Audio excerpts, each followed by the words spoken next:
Good evening everyone. I am Saksham Pandey, your biology teacher, and today we are going to continue with our topic the nervous system. आज हम लोग start कर रहे हैं regions of the brain. ठीक है, हम लोग ने देख लिया कि नर्वस सिस्टम दो में बटा हुआ है, CNS और PNS में.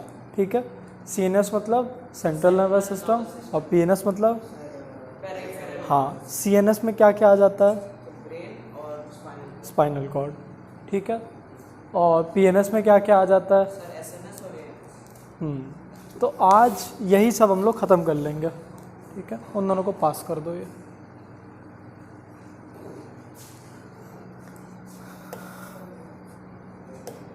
तो इन सब में हम लोग ने चलो अच्छा पहले लिख ही लेते हैं.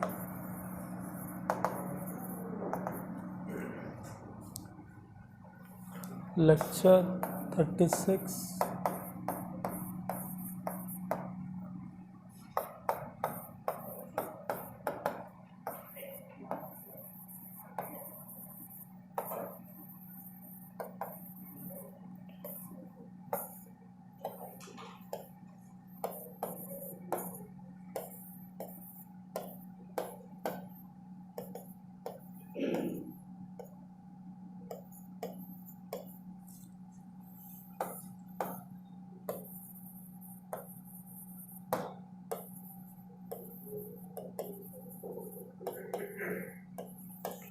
ठीक है, हम लोग ब्रेन की बात कर रहे थे इसमें से, और ब्रेन के हम लोग ने पार्ट्स देख लिए कि ब्रेन के 3 पार्ट्स क्या क्या होते हैं. क्या होते हैं वो? Cerebrum, medulla oblongata. ठीक है, इतना हम लोग ने देखा, उनकी लोकेशन देखा. आज हम लोग देखेंगे रीजन्स ऑफ द ब्रेन. हाँ, वही जैसे आगे में आ जाता है हमारा सेरिब्रम. नहीं, पूरा जैसे अगर हम लोग 3D फिगर ले लेते हैं, मान लो ये है ब्रेन, तो उसमें से ये इसका पहले का रीजन हुआ, ये मिडिल का रीजन हुआ, ये पीछे का रीजन हुआ. तो बताएगा पहले के रीजन में सेरिब्रम आता है, मिडिल में क्या आता है, हिंड में क्या आता है. ये बात है.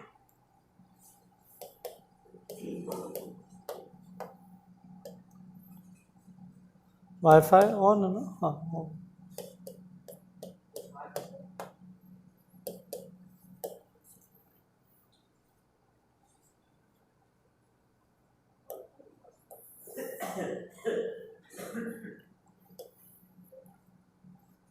देखो, जो जैसे 3 रीजन होते हैं ब्रेन के.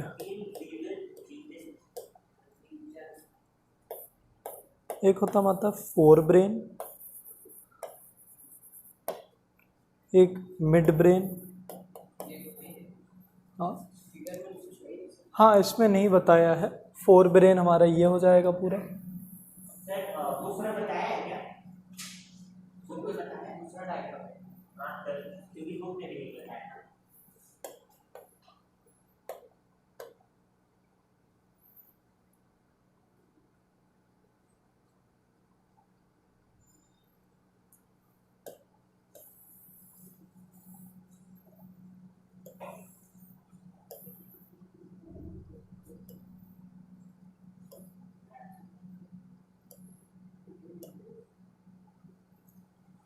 चलो ये है. इसमें से ये हो गया हमारा फोर ब्रेन, ये हो गया मिड ब्रेन, और ये हो गया हिंड ब्रेन.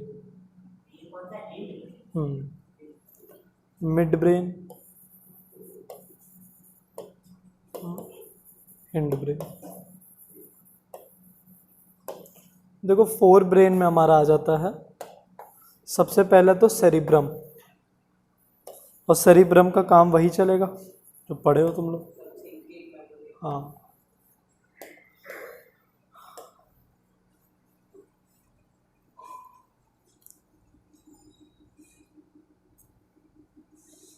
और दूसरा इसमें आ जाता है काफी इंपॉर्टेंट, डायएन्सेफेलॉन.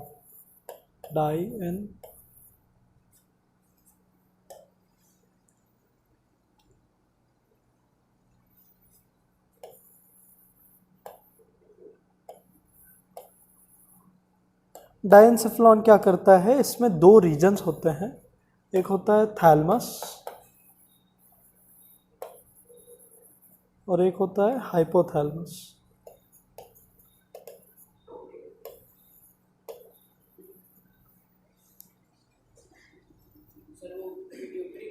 हाँ, तो थैलेमस जो होता है वो कंट्रोल करता है हमारा पहली बात तो पिट्यूटरी को, कंट्रोल्स पिट्यूटरी ग्लैंड,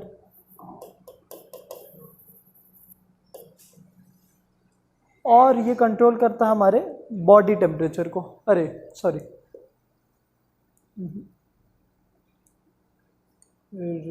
पेन, रुको ये गलत हो गया, इसको हटा दो। ये हम लोग हाइपोथैलेमस का फंक्शन लिखते हैं। ये क्या करता है, ये relays pain and pressure to the cerebrum. Relay मतलब ले जाना, ठीक है, जैसे सेरिब्रम तक ब्रेन में लेके जाता है थैलेमस, है ना। तो रिलीज, हाँ नहीं, क्यों? तो फिर तो तुम कैसे पता चलेगा तुम्हें कि तुम आग में हाथ रखे हुए हो? नहीं, क्या पता सो रहे हो, कोई तुम्हारा हाथ जला दिया।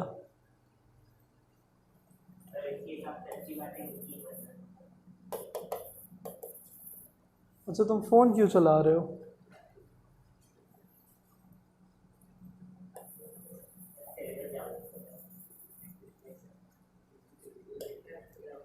फिर हाइपोथैलेमस कंट्रोल करेगा पिट्यूटरी को,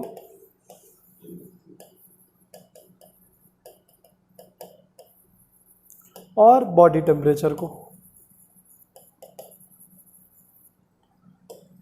ठीक है। ये दोनों ही डायनसेफ्लॉन के पार्ट्स हैं। तो फोर ब्रेन जो आ गया, उसमें आ गया हमारा सेरिब्रम और ये डायनसेफ्लॉन, ये, ठीक है। तो इतना पूरा हमारा आया फोर ब्रेन। अरे यार, ये बार बार ये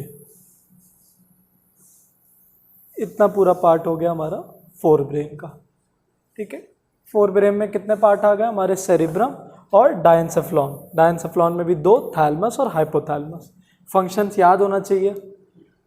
फिर आता है मिड ब्रेन। मिड ब्रेन का उतना आपके में नहीं बताया गया है। मिड ब्रेन क्या करता है, ये रिफ्लेक्सेस इन्वॉल्व करता है, मतलब ये रिस्पॉन्सिबल होता है reflexes of the eyes and years का। जैसे तुम्हें कोई भी चीज मान लो तुम्हारे कान पे लगने वाली है, तो तुम बचाओगे नहीं।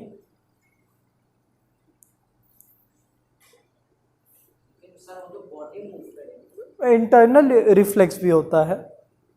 जैसे आईज के सामने आने वाले भी तो आईज क्लोज करेंगे, वैसे ईयर के पास जाने वाला हो तो क्या करेंगे, हेड मूव करेंगे।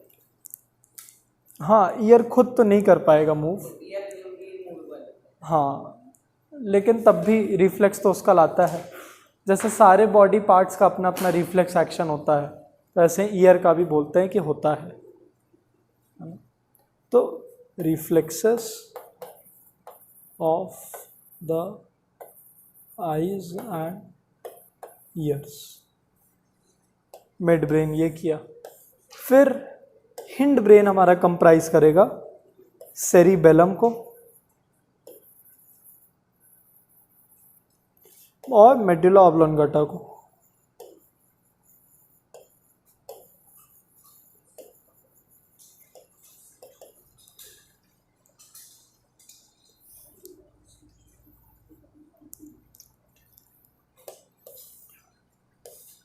ठीक है, इसने कंप्राइज किया सेरिबेलम को, मेडुला ऑब्लोंगेटा को, और एक और चीज हमें देखने को मिल रही है यहाँ पे, ये, हाँ, ये क्या करता है, ये सेरिबेलम के मतलब सेरिबेलम के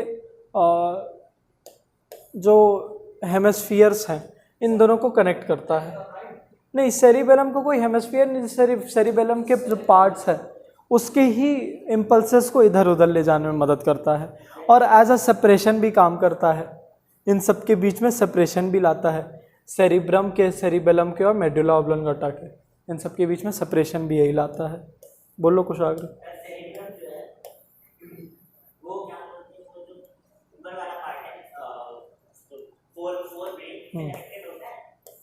कनेक्टेड नहीं है वो, उसी उसी को हम लोग फोर ब्रेन ही बोल दिया।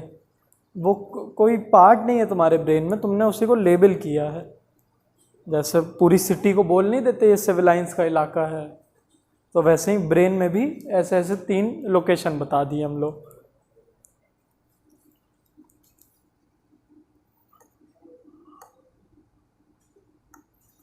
ठीक है, ये 3 रीजन हो गए हमारे ब्रेन के, इतना नोट कर लो।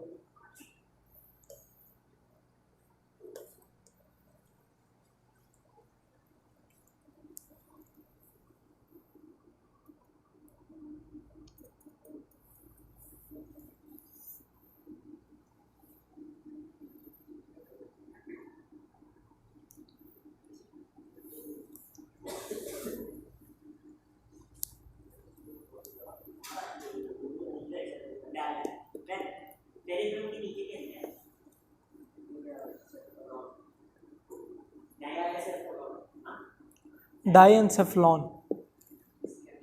बुक में दिया हुआ है, बुक भी खोले हुए हैं, देखो 4 ब्रेन में दिया है डाइएन्सेफलॉन।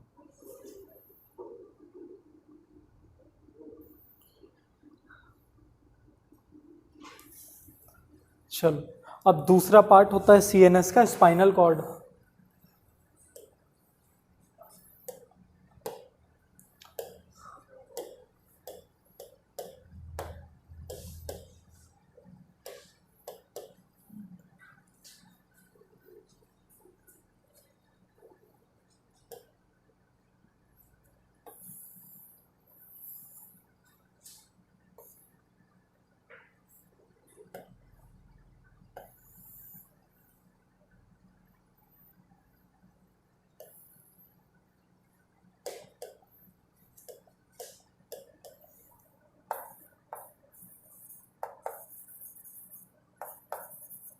स्पाइनल कॉर्ड कहाँ से, हमारे ब्रेन से लेके हमारे लास्ट वर्टिब्रा तक एक्सटेंड होता है।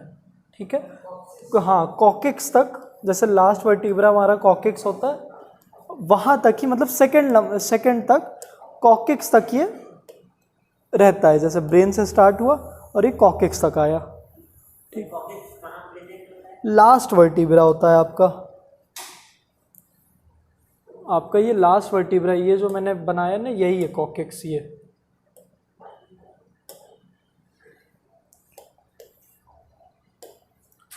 ठीक है, और इनको नाम भी वर्टिब्रल कॉलम का ही, जैसे सर्वाइकल, यहाँ पे सर्वाइकल वर्टिब्रल कॉलम होता है, फिर उसके बाद थोरैकिक होता है, फिर लंबर होता है। वही हमारे स्पाइनल कॉर्ड के नर्व्स को भी वही नाम दिया हुआ है। ठीक है, बस स्पाइनल कॉर्ड में क्या होता है, जैसे ब्रेन में हो रहा था कि ग्रे मैटर बाहर था और वाइट मैटर अंदर था, इसमें उल्टा चलता है, इसमें वाइट मैटर बाहर होता है। तो ये बाहर वाला इसका वाइट मैटर होगा, और अंदर साइड, हाँ, इसमें white matter will be outside. White matter किससे बना है, एक्सॉन से मिलके बना है। हाँ, तो इसके सारे एक्सॉन्स बाहर होंगे, और ग्रे मैटर जुड़ के बना है साइटोन से।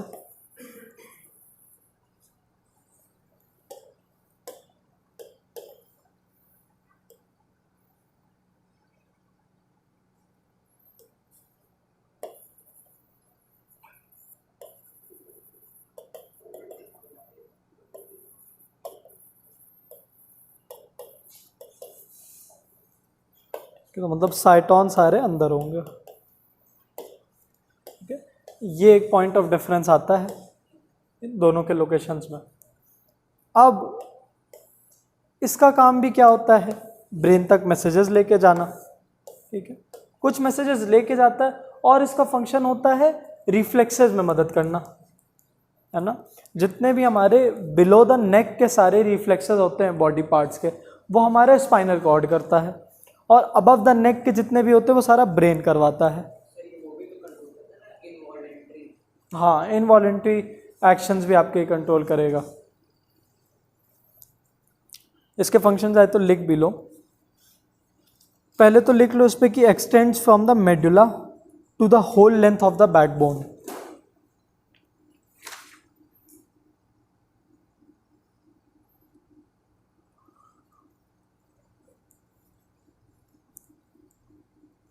extends from the medulla to the whole length of the backbone.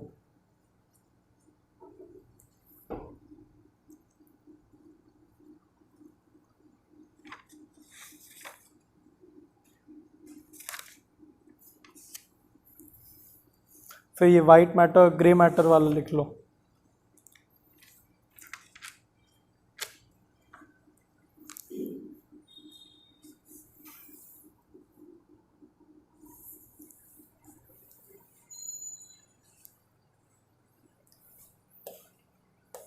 क्या हो गया?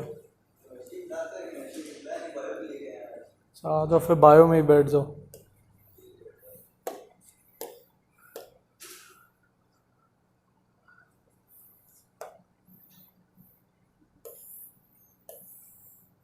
देखो कुछ ऐसा दिखेगा हमारा स्पाइनल कॉर्ड। ये देखो इसमें अब वाइट मैटर बाहर है और ग्रे मैटर अंदर है। बीच में होता है इसका एक सेंट्रल कैनाल और ये साइड साइड निकलेंगी सारी वेंट्रल रूट्स, इनको वेंट्रल रूट्स कहते हैं। और यहाँ से निकलेंगी स्पाइनल नर्व्स, है ना। और ये spinal nerves actually motor neurons होती हैं क्योंकि ये दोनों ही कंप्राइज करती है। क्या दोनों? सेंसरी और मोटर न्यूरॉन। हाँ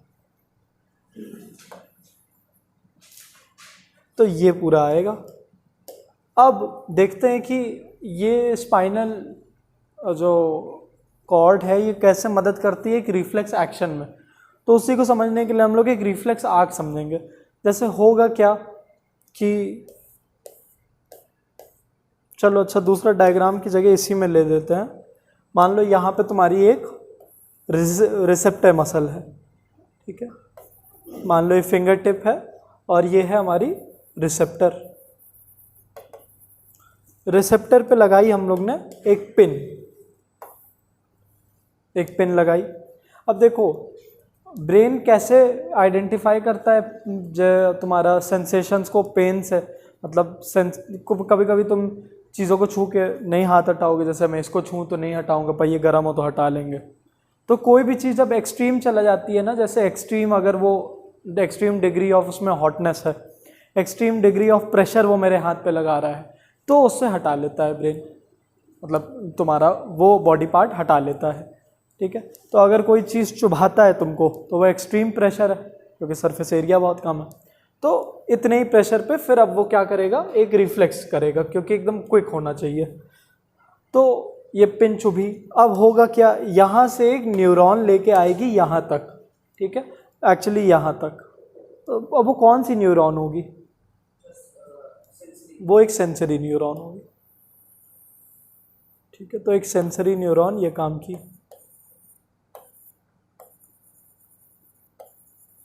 ठीक है। सेंसरी न्यूरॉन अंदर गई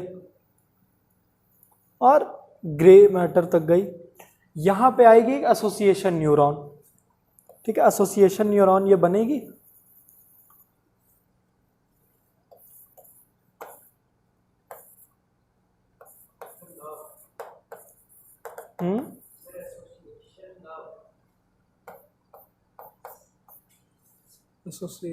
एसोसिएशन नर्व।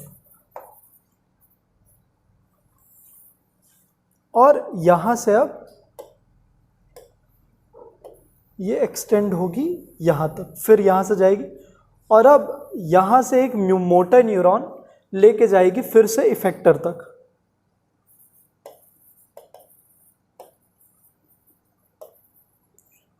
और इसी पे एक्शन लेके आएगी, हमारा इफेक्टर होगा और तुरंत सिग्नल देगी कि हाथ को हटा लो या फिर जो भी बॉडी पार्ट पे पिन लगी उसको हटा लो।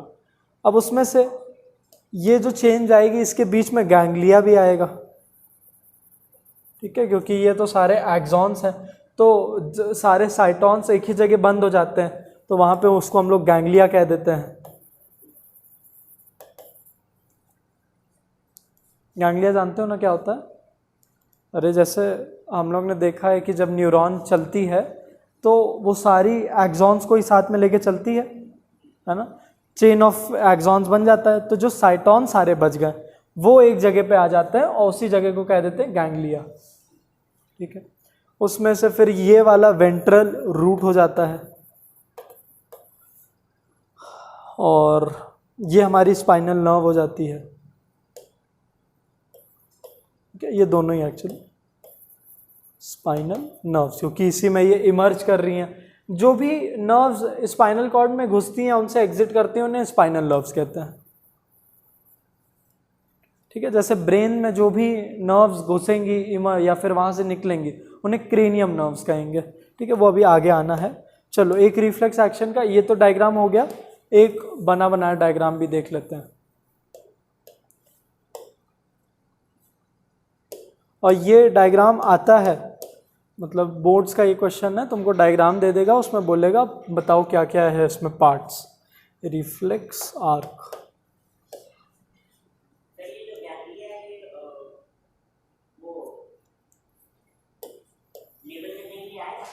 हाँ देखो ये है हमारा, ये है डोर्सल गैंग्लियन, यही है गैंग्लिया, ये है बेटा, ये है ये। ठीक है, इसको नोट करना है, कर लो। डोर्सल मतलब होता है पीछे वाला, पर वो डोर्सल नहीं भी लिखोगे तो एक ही बात है, उसको सिर्फ गैंग्लिया भी बोलते हैं। ये नोट कर लो। ये पूरा पूरा डायग्राम बना के आएगा, बस कोई लेबलिंग नहीं रहेगी, और बोलेगा ये पार्ट ए बताओ क्या है, पार्ट बी बताओ क्या है। ठीक है, ऐसे। और इसको हम लोग कहते हैं एक रिफ्लेक्स आर्क। और रिफ्लेक्स आर्क से क्या होता है, एक रिफ्लेक्स एक्शन होता है।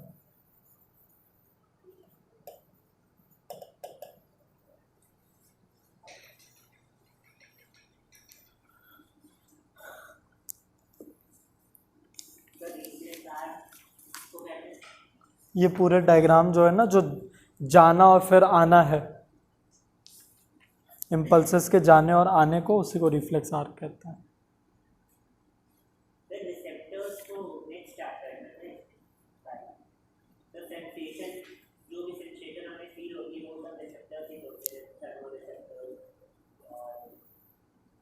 हाँ एकदम सही।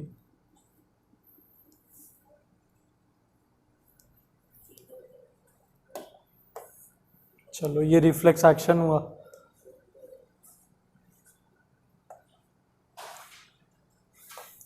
ठीक है, तो इसका फंक्शन क्या हो जाता है, इसका फंक्शन हो जाता है, तुम लोग लिख लेना, reflex action of the body parts below the neck.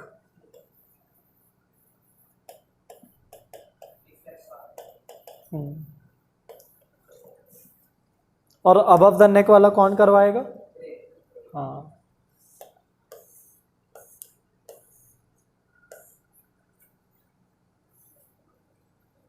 चलो, तो अब हमारा ब्रेन हो गया, स्पाइनल कॉर्ड हो गया, तो इसके साथ हमारा कंप्राइज होता है सेंट्रल नर्वस सिस्टम। अब देखते हैं पीएनएस। पीएनएस क्या है? हाँ, मतलब ये क्या कंप्राइज करेगा? हाँ, ये सिर्फ नर्व्स रखेगा अपने साथ। ठीक है,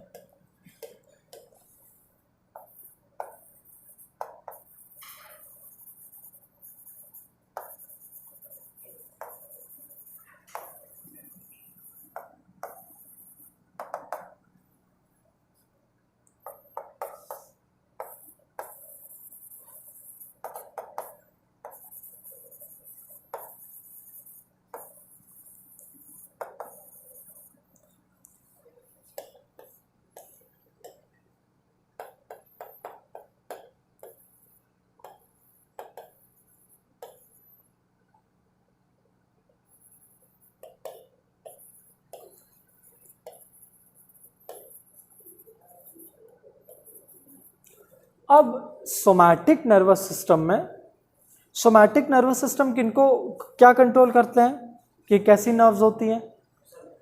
हाँ, ये सारी तुम्हारी वॉलेंट्री एक्शंस को कंट्रोल करेगी और ऑटोनॉमिक वाली इनवॉलेंट्री को। और सोमैटिक नर्वस सिस्टम में दो नर्व्स आती हैं, एक होती है जो तुम्हारे ब्रेन से इमर्ज करेगी या वहाँ पे एंटर करेगी, ठीक है, एग्जिट या एग्जिट ब्रेन में करेगी, दूसरी होगी जो स्पाइनल कॉर्ड में एग्जिट या एंट्री करेगी। ठीक है, तो जो ब्रेन में घुसेगी उनको कह देंगे हम लोग क्रेनियम नर्व्स।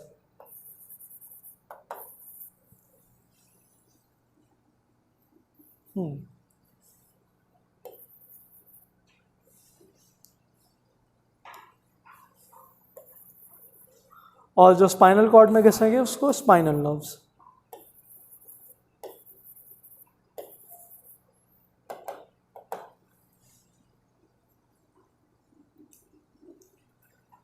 इस पे क्रेनियम नर्व्स पे लिख लो कि एंटर और एग्जिट, एग्जिट मत लिखो, इमर्ज लिख लो, इमर्ज।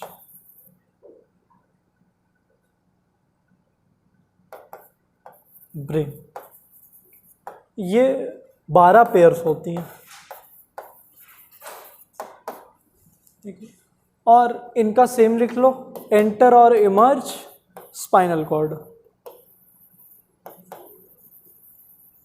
ये 31 पेयर्स होती हैं।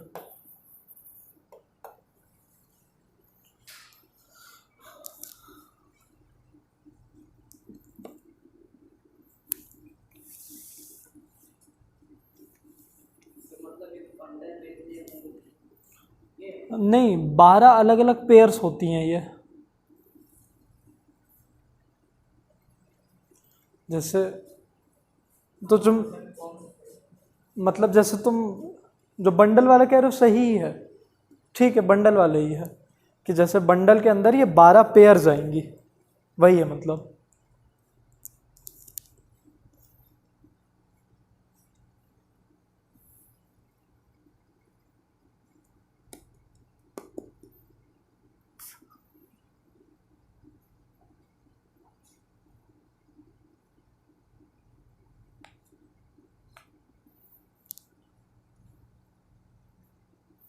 तो जो क्रेनियम वाली होंगी ये, इसमें क्या हो जाएगा कि जो भी तुम्हारी अबव द नेक हो गई, जैसे तुम्हारे ईयर्स से जो नर्व्स निकलेंगी, और जैसे जो 12 हैं वो 12 अलग अलग जगह से लेके जाएंगे, फिर एक बंडल में आएंगे। जैसे ईयर्स से निकल गई, आईज से निकल गई, टंग से निकल गई, ठीक है, थ्रोट से निकल गई, तो ये जो अलग अलग चीज़ें से निकली हैं वो सब फिर एक सिंगल नर्व बनाएंगी और वो फिर एंटर करेंगी हमारे ब्रेन में, और वो एक जो बनेगी वो बनेगी क्रेनियम नर्व, और वही होती है हमारी स्पाइनल नर्व्स। अब स्पाइनल नर्व्स हमारे सारे रीजन में, जैसे सर्वाइकल रीजन में कुछ हो गई, फिर थोरैकिक रीजन से कुछ हो गई, ठीक है, नंबर्स तो लिखा हुआ है, लेकिन जितना भी, फिर लंबर रीजन से कुछ निकली, जैसे सर्वाइकल से 5 निकली, लंबर से 12 निकली, ऐसे कर करके फिर जब एक सिंगल होके नर्व घुसी तो वो स्पाइनल नर्व बन गई। ठीक है,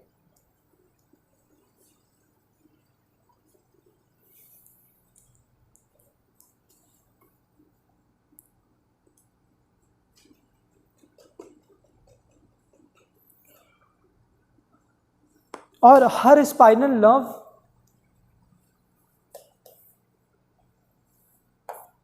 every spinal nerve is a mixed nerve या फिर मिक्स्ड न्यूरॉन।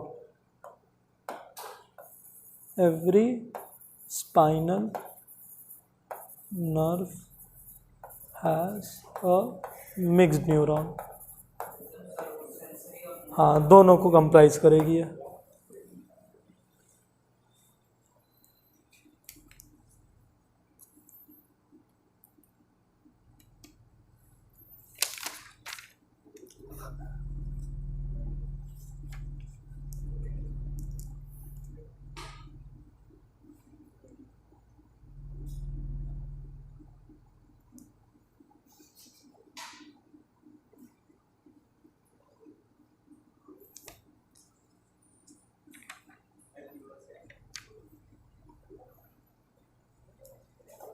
चलो, अब ऑटोनॉमिक नर्वस सिस्टम क्या करेगी, ये अपने साथ दो रखती है,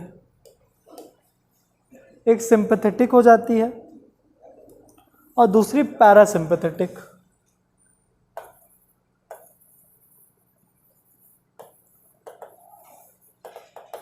सिंपैथेटिक एंड पैरा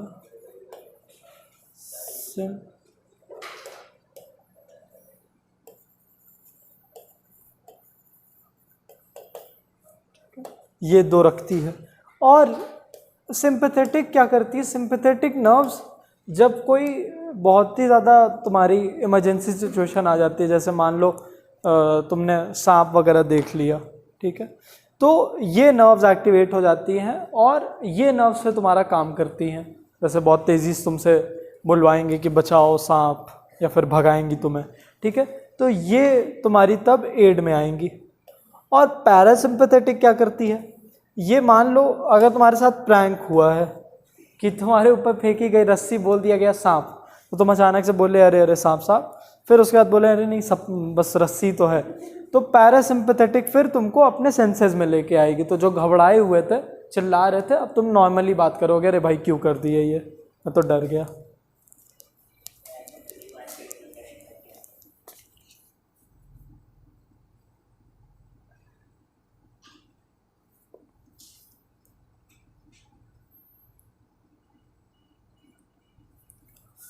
तो सिंपैथेटिक पे लिख लो prepares the body for violent action against an abnormal condition.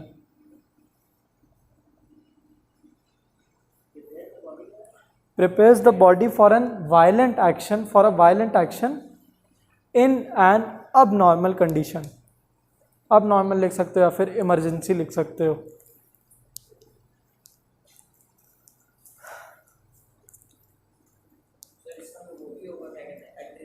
Adrenaline भी काफ़ी रिलीज होगा, लेकिन वो तो आपका ब्रेन रिलीज करेगा। फिर पैरासिम्पैथेटिक पे लिख लो रीस्टेबलाइजेज टू नॉर्मल कंडीशंस।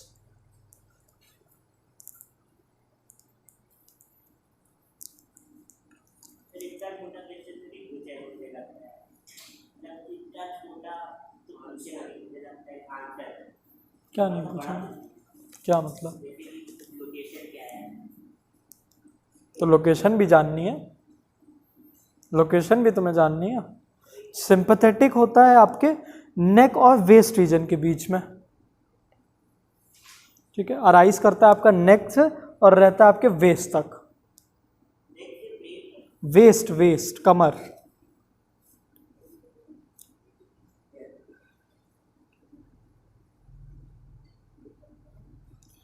और पैरासिम्पैथेटिक होता है दो जगह, एक आपका एंटीरियर आगे साइड ब्रेन में, आगे साइड हेड में, और हेड और नेक, ठीक है, और दूसरा ये रहता है posterior side in the sacral region, lumbar के जस्ट नीचे, उसी के नीचे आ जाता है आपका कॉक्सिक्स।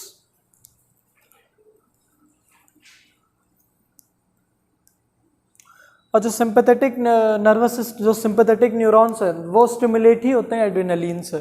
तो जैसे ही तुम्हारे में एड्रेनलिन रिलीज होता है, तुम्हारे सिंपैथेटिक नर्व्स काफ़ी एक्टिवेट हो जाते हैं, स्टिमुलेट हो जाते हैं, फिर वो अपना एक्शन लाते हैं।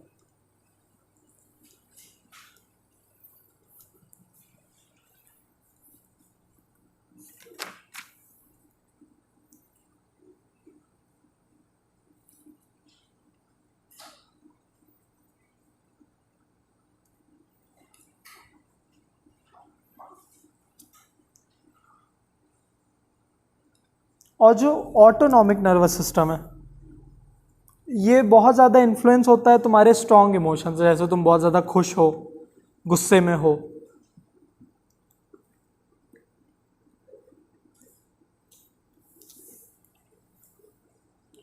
तो इसके साथ हमारा ख़त्म होता है पीएनएस भी। तो पूरा तुम्हें अब चार्ट समझ में आना चाहिए। बताओ कि समझ में आ गया है? ठीक है, नर्वस सिस्टम को बांटा दो में। हाँ ठीक है, सीएनएस किस में? Brain spinal cord. ब्रेन किस में? ऑब्लोंगेटा, ठीक है। पॉन्स भी बोल लेना, उसका रीजन होता है। और रीजन क्या होते हैं ब्रेन के? हाँ, फोर ब्रेन, मिड ब्रेन। हाँ, फोर ब्रेन में क्या आता है? और डायन, डी से, थैलमस और हाँ वो क्या होते हैं, डायनसेफलॉन के पार्ट, ठीक है। फिर मिड ब्रेन में क्या काम है फिर मिड ब्रेन का, आईज और ईयर्स। हाँ रिफ्लेक्स कंट्रोल करता है। तीसरा हिंड ब्रेन, हिंड ब्रेन में क्या आता है, हाँ सेरिबेलम और मेडुला ऑब्लोंगाटा, अरे ब्रेन की बात हो रही है, ठीक है। और फिर ये तो ब्रेन की बात हुई, और स्पाइनल कॉर्ड में क्या क्या होता है, हाँ स्पाइनल नर्व्स रहती हैं। और तुम लोग याद कर लेना, वैसे तुम लोग के है नहीं कोर्स में, छोड़ो फिर मत ही याद करना। क्या काम होता है स्पाइनल कॉर्ड का, स्पाइनल कॉर्ड का वर्टिबल कॉलम का काम है, सपोर्ट तुम्हें वर्टिबल कॉलम, रिफ्लेक्सेस है, ठीक है। और सेंसरी और मोटर न्यूरॉन को ये कलेक्ट भी करती है, ठीक है, उसी से रिफ्लेक्स एक्शन बनेगा ही, ठीक है। फिर उसके बाद ठीक है पीएनएस पे आते हैं। पीएनएस क्या होता है, हाँ हाँ नर्व्स रखता है, ठीक है। वो किस में बटा है पीएनएस, पीएनएस किस में बटा है, हाँ पीएनएस के दो पार्ट कौन सा है, नहीं गलत, सोमैटिक नहीं, ऑटोनॉमिक, ठीक है। सोमैटिक क्या करता है,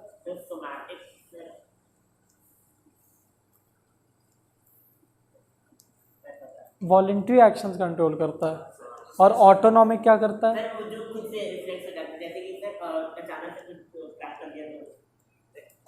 मेरी हर बात का तुम सिर्फ सबसे फनी पार्ट लेते हो। अच्छा सोमैटिक के पार्ट कौन कौन से होते हैं, नहीं तुम बताओ, हाँ हाँ स्पाइनल नर्व। और हमारे ऑटोनॉमिक के तुम बताओ, सिंपैथेटिक, सिंपैथेटिक और पैरासिम्पैथेटिक, सिंपैथेटिक, हाँ हाँ जैसे बोलते नहीं पैथेटिक, बस उसके आगे सिंपैथेटिक लगा लो। हाँ अब पैथेटिक मत याद कर लेना, बस लिख दो पैथेटिक पैरापैथेटिक।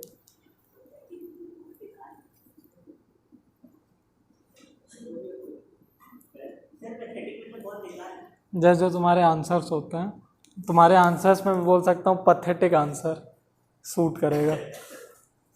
ब्रेन का मैं रीजन पूछ रहा हूँ, उसमें बोल रहा सर यहाँ पे स्पाइनल कॉर्ड आ जाती है। अरे अरे क्या हो गया,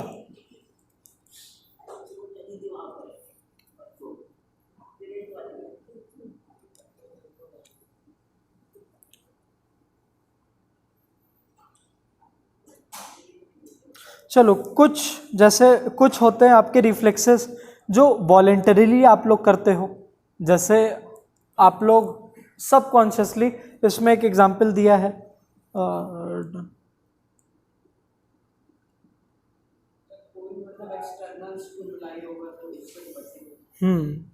जैसे अब रिफ्लेक्सेस एक्चुअली होते हैं इनवॉलेंट्री एक्शन, जो भी आप जानबूझ के नहीं किए, जो भी आपके वॉलेंट्री एक्शन है, जैसे तुमने टीवी से कोई रिमोट से कोई टीवी पे चैनल चेंज किया, ठीक है, तो ये तुम्हारा रिफ्लेक्स आएगा, हाँ ये रिफ्लेक्स होगा, ये रिफ्लेक्स एक्शन होगा कि तुमने एकदम तेजी से रिमोट से बदल दिया चैनल, नहीं बेटा नहीं होगा, तुमने जानबूझ के किया ना, ये तो वॉलेंट्री है, ठीक है।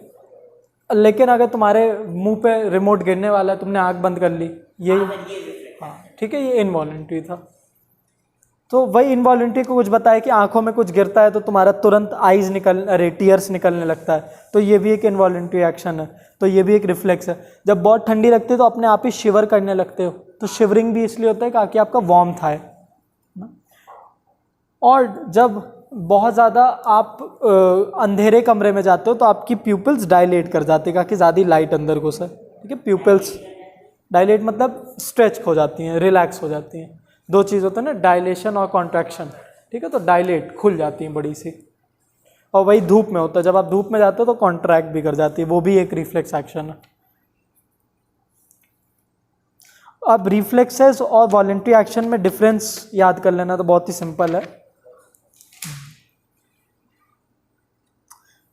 अब दो तरह के रिफ्लेक्सेस भी होते हैं, एक नेचुरल रिफ्लेक्सेस और एक होता है कंडीशनल या अक्वायर्ड रिफ्लेक्स। जो नेचुरल रिफ्लेक्सेस होते हैं वो रहते हैं जो तुमने सीखा नहीं है, ठीक है, जैसे तुम ब्लिंक कर रहे हो, कफ कर रहे हो, ठीक है, ये सब तुम्हारे नेचुरल रिफ्लेक्सेस। जैसे तुम्हारे किसी को एलर्जी होती है वो तुरंत छींक देगा, तो ये नेचुरल रिफ्लेक्स है उसका। लेकिन एक जो डॉग होता है, डॉग में धीरे धीरे एक अक्वायर्ड रिफ्लेक्स आ जाता है, एक कंडीशन, जैसे वो धीरे धीरे ट्रेन नहीं हो जाते हैं डॉग कि बेल बजा दो तो आ जाते हैं, या फिर बोल दो सिट डाउन तो बैठ जाते हैं तुरंत। तो वो रिफ्लेक्स एक्शन, वो एक्चुअली उनका इनवॉलेंट्री एक्शन है, वो वॉलेंटरीली नहीं कर रहे हैं, तो वो एक अक्वायर्ड या फिर कंडीशनड रिफ्लेक्स एक्शन है, ठीक है। तो ये दो तरीके के रिफ्लेक्स एक्शन होता है, और यही एक कंडीशन रिफ्लेक्स एक्शन को दिखाया है पैलोव्स एक्सपेरिमेंट ऑन अ डॉग। यही सेम कि पहले डॉग के सामने रखा जा रहा था खाना और उसके सामने बेल बजा रही जा रही थी, पर वो नहीं रिस्पॉन्ड कर रहा था। उसके बाद जब वो रिस्पॉन्ड करने लगा बेल पे तो उसको खाना दे दिया गया, ठीक है।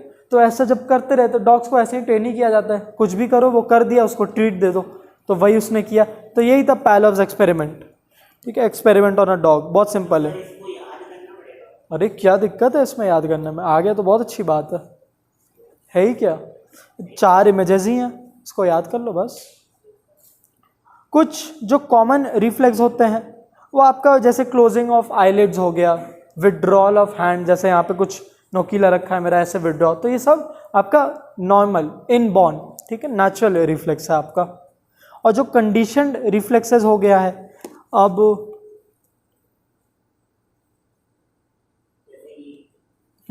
जैसे तुम लोग पबजी खेलते खेलते एक टाइम के बाद तुम लोग को खुद ही समझ में आ जाता है बटन अटन कहाँ पे है, ठीक है, तुम लोग बटन की तरफ नहीं देखते हो, तुमको कुछ भी करना हो तुम अपने आप ही दबा देते हो हाथ, ठीक है। तो ये सब तुम्हारा अब कंडीशनड रिफ्लेक्स हो गया है। एक ही बात होती है, कंडीशनड या अक्वायर्ड। अक्वायर्ड मतलब किसी से लेना, और कंडीशन मतलब धीरे धीरे करवाना, ठीक है।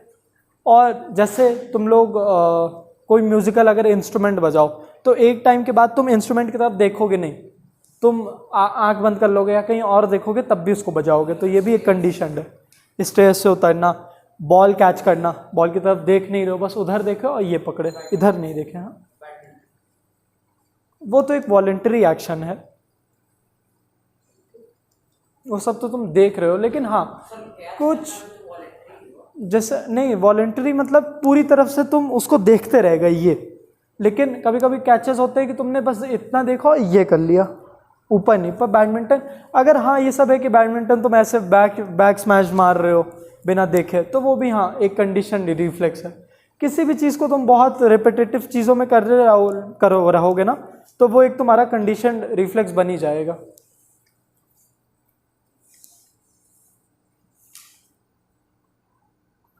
और पाथवे क्या हो गया अब रिफ्लेक्स का, बहुत सिंपल है।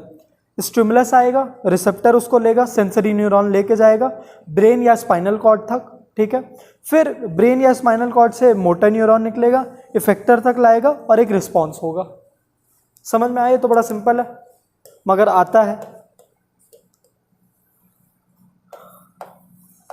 Pathway of any reflex action,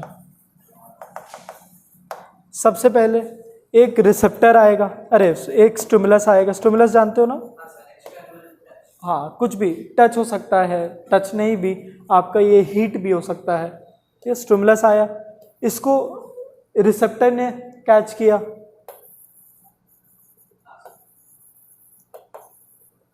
receptor sensory neuron की मदद से लेके गया ब्रेन या स्पाइनल कॉर्ड तक, डिपेंड करेगा ऊपर आया या नीचे आया। ब्रेन और लिख देता और स्पाइनल कॉर्ड, फिर ब्रेन या स्पाइनल कॉर्ड उसके रिस्पॉन्स में अपने इस इम्पल्स भेजेगा मोटर न्यूरॉन के थ्रू, ठीक है। मोटर न्यूरॉन लेके जाएगा उसको इफेक्टर के पास और इफेक्टर की वजह से एक रिस्पॉन्स हो जाएगा। आप जो एक्शन करते हो एक स्टिमुलस के लिए, उसी को एक रिस्पॉन्स बोला जाता है, ठीक है। तो ये पूरा हमारा रिफ्लेक्स एक्शन का ये आर्क बना, ठीक है, तो रिफ्लेक्स आर्क क्या होता है? The shortest route that can be taken by impulse from a receptor to an effector. ठीक है, जो शॉर्टेस्ट रूट होता है, और हमेशा सबसे शॉर्टेस्ट वाला बनाया ही जाता है। मतलब वही नर्व्स लेके जाती है जो बहुत क्लोज हो आपके। नेचुरल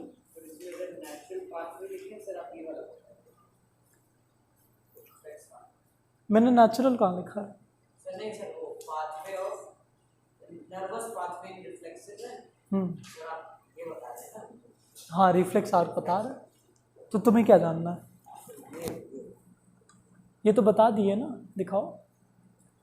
ये उस बुक में नहीं है। नर्वस पाथवे ये वाला जो है ये वो है, ये है, ये बताया हुआ है। देखो इसमें आया ना वेंट्रल लूट, और ये पूरा ये है।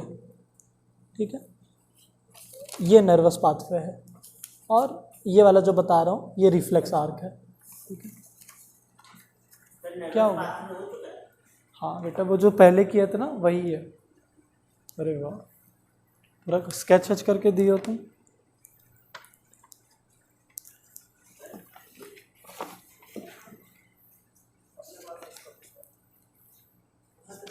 चलो, इसके साथ हमारा ख़त्म होता है नर्वस सिस्टम।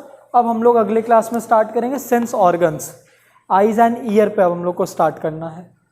ठीक है, आइज़ एंड ईयर करना है।